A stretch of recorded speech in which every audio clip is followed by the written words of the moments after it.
Hi friends, ಎಲ್ಲರಿಗೂ ನಮಸ್ತೆ. Welcome to Vinod Siddu log. ಇವತ್ತು ನಾವು ಭಜನೆಗೆ ಬೇರೆ ಊರಿಗೆ ಹೊರಟಿದ್ವಿ. ಸಾರ್ಥವಳ್ಳಿ ಅಂತ ನಮ್ಮ ಟೀಮ್ನ ಭಜನಾ ಸದಸ್ಯರು ಸಹ ಹೊರಟಿದ್ದಾರೆ. ಸೈಲೆಂಟ್ ಅವರು ಬಂದಿಲ್ಲ, ಇನ್ನೆಲ್ಲ ಹೊರಟಿದ್ವಿ. ತುಂಬ ಚೆನ್ನಾಗಿ ಹೊರಟ್ವಿ. ಟೆಂಪೋ ಮಾಡಿದ್ರು, ಟೆಂಪೋನು ಸಹ ಬಂತು. ಪ್ಲೀಸ್ ನನ್ನ ವಿಡಿಯೋ ನೋಡ್ತಿರೋದು ಪ್ಲೀಸ್ ಲೈಕ್ ಮಾಡಿ, ಸಬ್ಸ್ಕ್ರೈಬ್ ಮಾಡಿ, ಪ್ಲೀಸ್ ಶೇರ್ ಮಾಡಿ. ಏಕೆಂದರೆ ನಮ್ಮನ್ನು ಬೆಳೆಸಬೇಕು ನೀವೆಲ್ಲ. ಅಲ್ಲಿ ಹೋಗಿ ಸಾರ್ಥವಳ್ಳಿಲಿ ಹುಚ್ಚಮ್ಮ ದೇವಿ ದೇವಸ್ಥಾನ ತುಂಬ ಚೆನ್ನಾಗಿತ್ತು. ನಾವು ಇಮೇಜೇ ಮಾಡಿರಲಿಲ್ಲ ಈ ಥರ ಇದೆ ಅಂತ. ಹೋದ ತಕ್ಷಣ ತುಂಬ ಖುಷಿ ಆಯಿತು. ಒಳ್ಳೆ ಪಾಸಿಟಿವ್ ಎನರ್ಜಿನೇ ತುಂಬ ಅಟ್ರಾಕ್ಷನ್ ಆಯಿತು ನನಗೆ. ಆ ತಾಯಿ ತುಂಬ ಚೆನ್ನಾಗಿ ಕಾಣ್ತಾ ಇತ್ತು. ಅದು ಯಾವ ಊಟ ಬಂದಿದೆಯೋ ನನಗಂತೂ ಗೊತ್ತಿಲ್ಲ. ವೀಡಿಯೋ ಪ್ಲೀಸ್ ನೋಡಿ, ನಾನೇ ಸ್ಟಾರ್ಟ್ ಮಾಡಿದ್ವಿ. ತುಂಬ ಫೀಲಿಂಗಾಗಿತ್ತು ಭಜನೆ. ಯಾರಿಗೂ ಎದ್ದು ಬರಬೇಕು ಅನ್ನೋ ಮನಸ್ಸೇ ಬರ್ತಾ ಇರಲಿಲ್ಲ. ಅದರಲ್ಲಿ ಒಂದೆರಡು ಇದನ್ನು ಹಾಕಿದ್ದೀನಿ ಕ್ಲಿಪ್ಸ್ನ. ಪ್ಲೀಸ್ ನೋಡಿ, ಲೈಕ್ ಮಾಡಿ, ಸಬ್ಸ್ಕ್ರೈಬ್ ಮಾಡಿ. ವಿಡಿಯೋ ನೋಡ್ತಿರೋದು ಎಲ್ಲಿ ಕೊಡ್ತಿದ್ದೀನಿ ಅಂತ ಕಮೆಂಟ್ ಮಾಡಿ ಫ್ರೆಂಡ್ಸ್.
ನೀಲ ಗಂಗಾ ಭಜನಾ ಮಂಡಳಿ ಭಜನಾ ಮಂಡಳಿ ಎಲ್ಲ ನೋಡು.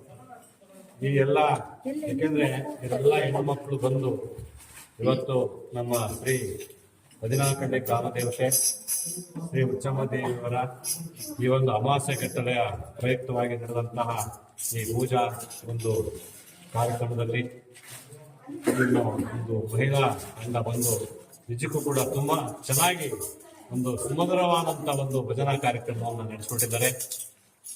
ಮತ್ತೆ ಅವರ ಶಿಸ್ತು ನಿಜಕ್ಕೂ ಕೂಡ ಬಹಳ ಮೆಚ್ಚುಗೆ ಪಡ್ಕೊಂತಕ್ಕಂಥ, ಯಾಕೆಂದ್ರೆ ಎಲ್ಲ ಯೂನಿಫಾರ್ಮ್ ಎಲ್ಲ ಹಾಕಿದ್ದಾರೆ. ನಿಜಕ್ಕೂ ಕೂಡ ನನಗೆ ಬಹಳ ಸಂತೋಷ ಆಯ್ತು. ಇಂಥ ಒಂದು ಈ ಒಂದು ಸಂದರ್ಭದಲ್ಲಿ ನಾವು ಕೇಳ್ಕೊಂಡದಿಷ್ಟೇ, ಈ ರೀತಿಯಾಗಿ ಇನ್ನೊಂದ್ಸರಿ ನಮ್ಮ ಭಕ್ತರೇನಾದ್ರು ಕರೆದ್ರೆ ದಯಮಾಡಿ ಬರಬೇಕು ಅಂತ ಹೇಳ್ತಾ, ಎಲ್ಲ ನಿಮ್ಮ ಮಹಿಳಾ ಭಜನಾ ಸಂಘಟನೆಗೆ ನಮ್ಮ ಧರ್ಮದರ್ಶಿ ಕಮಿಟಿ ಪರವಾಗಿ, ಕಲಾ ತಂಡದವರ ಪರವಾಗಿ, ನಮ್ಮ ಎಲ್ಲ ಭಕ್ತರ ಪರವಾಗಿ ನಿಮಗೆ ಹೃತ್ಪೂರ್ವಕವಾಗಿರ್ತಕ್ಕಂಥ ಧನ್ಯವಾದಗಳನ್ನು. ಅದೇ ರೀತಿ ನಿಮಗೆಲ್ಲ ಶ್ರೀ ದೇವಿಯವರು ಆಯುರಾರೋಗ್ಯವನ್ನು ನೀಡಲಿ, ಸಕಲ ಸಂಪತ್ತನ್ನು ನೀಡಲಿ. ಈ ರೀತಿ ಮಾಡ್ತಕ್ಕಂಥ ನಿಮ್ಮ ಭಜನಾ ಏನು ಒಂದು ಕಲೆ ಇದೆ, ಇದಿನ್ನೂ ಕೂಡ ಅಭಿವೃದ್ಧಿ ಆಗಲಿ ಅಂತ ಹೇಳ್ತಾ, ಇವತ್ತಿನ ಸೇವಾಕರ್ತರು ಯಾರಪ್ಪ? ಚನ್ನಬಸಪ್ಪರು, ಚನ್ನಬಸ ವಾದ್ಯರು. ಯಾಕೆಂದ್ರೆ ಅವರು ಒಂದು ಇವತ್ತಿನ ಸೇವಾ ಕಾರ್ಯವನ್ನ ಮಾಡಿಕೊಂಡಿದ್ದಾರೆ. ಅವರಿಗೂ ಕೂಡ ನಾವು ನಿಮ್ಮೆಲ್ಲರ ಪರವಾಗಿ ಪೂರ್ವಕವಾಗಿರ್ತಕ್ಕಂಥ ಅಭಿನಂದನೆಗಳನ್ನ ಪ್ರಸಾದ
ನಮಗೆ ಈ ಉಚ್ಚಮ್ಮ ತಾಯಿ ಬಗ್ಗೆ ಒಂದೆರಡು ವಿಚಾರನ ಹೇಳ್ರಿ. ಹುಚ್ಚಮ್ಮ ತಾಯಿ ಅಂದ್ರೆ ಇವಳು 14 ಅಧಿದೇವತೆ, ಏಕರಥ ರೂಢಿಣಿ, ಮತ್ತೆ ನಮ್ಮಮ್ಮಗೆ ಗಂಗಾ ದೇವತೆ ಅಂತ. ಯಾಕಂದ್ರೆ ಇವಳನ್ನ ಕರ್ಕೊಂಡೋಗಿ ಎಷ್ಟೋ ಜನ ಬೋರ್ ಕೊರ್ಸಿ ಎಲ್ಲ ಗಂಗೆ ಅಷ್ಟೇ ಚೆನ್ನಾಗಿ ಹಂಗೆ ನಂಬಿದಂತರಿಗೆ ಹಂಗೆ ಇಂಬು ಕೊಡ್ತಕ್ಕಂತ ಒಂದು ದೇವತೆ. ಮೇಲಾಗಿ ಮಕ್ಕಳ ತಾಯಿ ಇವರು. ಆ ಹುಚ್ಚಮ್ಮ ಅಂತ ಇದೆಯಲ್ಲ, ಯಾರಿಗೆ ಮಕ್ಳಿರಲ್ವೋ ಅವ್ರು ಬಂದು ಅಮ್ಮನ್ನ ಕೇಳ್ಕೊಂಡು ನಮ್ಗೇನಾದ್ರು ಮಗು ಆದ್ರೆ ಇನ್ನೆಸನ್ನ ಇಡ್ತೀವಿ ಅಂತ ಹೇಳಿ ಎಷ್ಟೋ ಹೆಸರು ಇಟ್ಕೊಂಡಿದ್ದಾರೆ. ಹೀಗಾಗಿ ಈ ಸುಮಾರು 100 ವರ್ಷದವ್ರು 80 ವರ್ಷದವ್ರು ಅವ್ರ ಹಿಂದೆಲ್ಲವ ಸಣ್ಣ ಚಪ್ಪ ದೊಡ್ಡ ಚಪ್ಪ ಗಂಡ್ ಮಕ್ಳಾಗ್ಲಿ ಹೆಣ್ಮಕ್ಳಾಗ್ಲಿ ಹುಚ್ಚಮ್ಮ ಅಂತಾರೆ ಹೆಸರಿಟ್ಬಿಡೋರು. ಹಂಗಾಗಿ ಅವಳ ಹುಚ್ಚಮ್ಮ ಒಳ್ಳೆ ಶಕ್ತಿ ದೇವತೆ, 14 ಗ್ರಾಮ ದೇವತೆ, ಇಡೀ ನಾಡು ದೇವತೆ.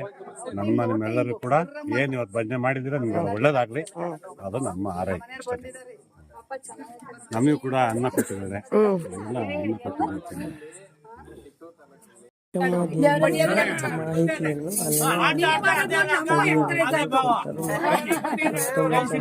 ಮಾಹಿತಿಯನ್ನು ಎಲ್ಲರೂ ಬಾಯ್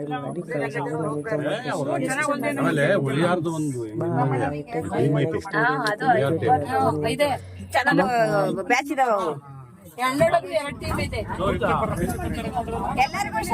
ಶರಣು ಶರಣಾರ್ಥಿ. ಜೈ ಜೈ ಜೈ.